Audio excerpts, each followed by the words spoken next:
तो गाइस आज एक वीडियो बना रहे हैं क्लास 12th के कॉन्सेप्ट के ऊपर। मैक्रो इकोनॉमिक्स का कॉन्सेप्ट है नेशनल इनकम का। डिफरेंस बिटवीन फाइनल गुड्स और इंटरमीडिएट गुड्स। डिफरेंस भी आ सकता है, पहचानना भी आ सकता है। क्लियर है? इस वीडियो से आपको पूरा क्लियर हो जाएगा एक चीज।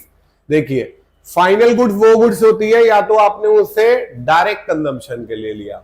डायरेक्ट कंजम्पशन का मतलब आपने चीज खरीदी अपने लिए, खुद की कंजम्पशन के लिए, फैमिली वालों के लिए। क्लियर है? That is called direct consumption. Example लेता हूं, आपने मैगी खरीदी अपने लिए, आपने कार खरीदी अपने लिए। क्लियर है?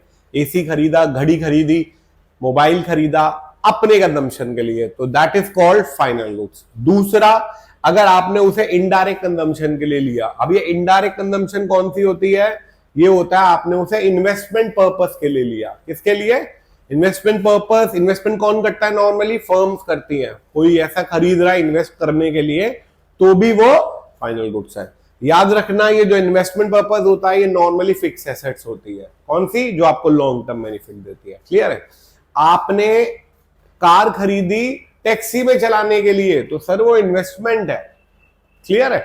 आपने कार खरीदी अपने लिए, तो वो डायरेक्ट कंजम्पशन है। दोनों ही फाइनल गुड्स है। क्लियर है? याद रखना, इसमें सारी फिक्स एसेट्स आती है। आपने एसी खरीदा फैक्ट्री के लिए, मशीन खरीदी फैक्ट्री के लिए, तो फाइनल गुड्स है। अब इसको फर्दर डिवाइड किया जाता है। ये जो डायरेक्ट कंजम्पशन होता है इसे बोला जाता है कंजम्पशन गुड्स। जो ये इन्वेस्टमेंट पर्पस होता है इसे बोला जाता है कैपिटल गुड्स। कंजम्पशन गुड्स वो होती है जो आप अपने खुद को डायरेक्टली सेटिस्फाई करने के लिए खरीद रहे हो। क्लियर है? ये चार तरीके की होती है: durable goods, semi durable, non durable और सर्विसेज। ड्यूरेबल होती है जो आपको 1 साल से ज्यादा बेनिफिट देती है। सेमी ड्यूरेबल होती है जो आपको 1 साल तक बेनिफिट देती है। Non durable 1 time. देखो, इसका एग्जांपल तो कार हो गया, एसी हो गया, वॉशिंग मशीन अपने घर के लिए हो गई, इसमें कपड़े हो गए। नॉन ड्यूरेबल जो 1 टाइम होती है, जैसे आपने मैगी खरीदी, बनाई, खत्म। आपने एलपीजी सिलेंडर खरीदा अपने लिए, यूज करा, खत्म। सर्विसेज, डॉक्टर की सर्विस हो गई या स्वीपर की सर्विस आपने अपने घर की ले ली, तो ये कंजम्पशन गुड्स होती है। क्लियर है? और कैपिटल गुड्स कौन सी होती है? जो आप दूसरी गुड्स में बनाने के लिए फिक्स एसेट यूज कर रहे हो। जैसे फैक्ट्री में आप मशीन यूज कर रहे हो बनाने के लिए, तो मशीन कैपिटल गुड्स है। क्लियर है?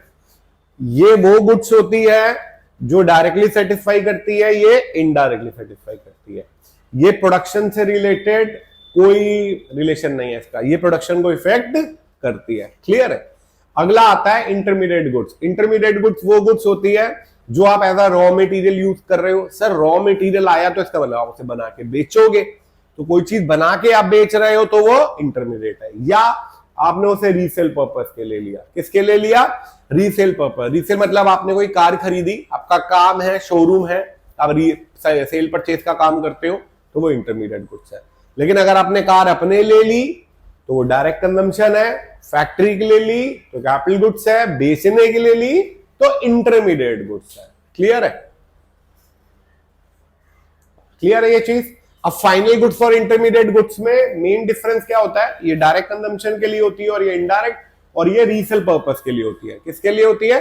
रीसेल पर्पस के लिए। क्लियर है?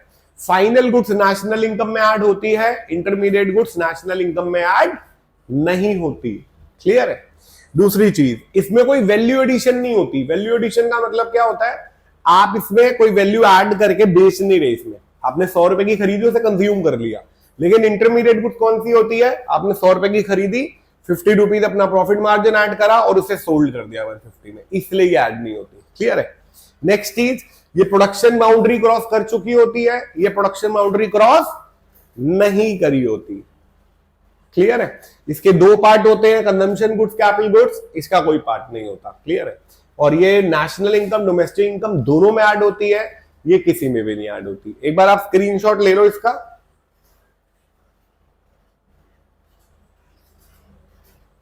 क्लियर है? आई होप ये आपको क्लियर हो गया होगा। एक दो चीजें और बता देता हूं।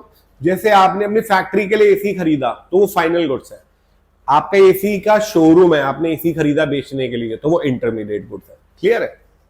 आपने फर्टिलाइजर्स खरीदे फार्मिंग करने के लिए, क्लियर है, तो वो इंटरमीडिएट गुड्स है। आपने अपने घर के अंदर ही छोटी मोटी फार्मिंग कर रहे हो उसके लिए खरीदे, तो वो फाइनल गुड्स है। आपने मैगी खरीदी बेचने के लिए तो वो इंटरमीडिएट गुड्स है, और अगर आपने मैगी खुद पर्पस के लिए ली तो वो फाइनल गुड्स है। लेकिन एक बात का ध्यान रखना, जब भी आप फाइनल इंटरमीडिएट गुड्स में क्लासीफाई वाला क्वेश्चन आएगा तो आपको उसका रीजन जरूर बताना है कि ये इन्वेस्टमेंट पर्पस है, ये डायरेक्ट कंजम्पशन है। इंटरमीडिएट में ये बताना है कि ये रीसेल पर्पस के लिए है। जैसे एक मोबाइल डीलर ने मोबाइल खरीदा बेचने के लिए तो it is a intermediate goods because it is purchase for resale purpose. Clear है? आई होप ये वीडियो आपको क्लियर हो गई होगी। That's all for today.